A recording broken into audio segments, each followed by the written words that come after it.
Magandang umaga, Pilipinas!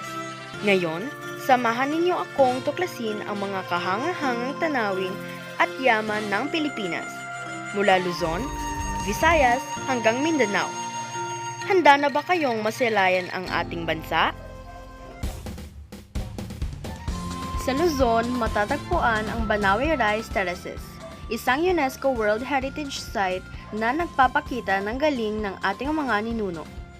Hindi rin pahuhuli ang makasaysayang lungsod ng Vigan, kung saan tila bumalik tayo sa panahon ng mga Kastila.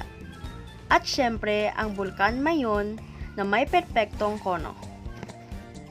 Sa Visayas naman, naghihintay ang Boracay na kilala sa buong mundo dahil sa kanyang puting buhangin. Sa Bohol, matatagpuan ang Chocolate Hills na nagiging kulay tsokolate tuwing tag-init. At sa Cebu, ang Kawasan Falls na may napakagandang kulay asul na tubig.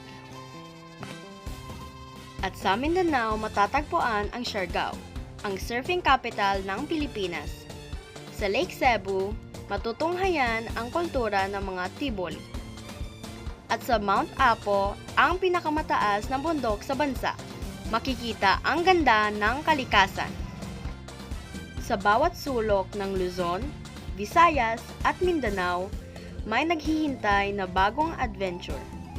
Ang Pilipinas ay tunay na isang paraiso na dapat nating ipagmalaki at pangalagaan. Maraming salamat po sa inyong panonood. Hanggang sa susunod na paglalakbay. Mabuhay ang Pilipinas!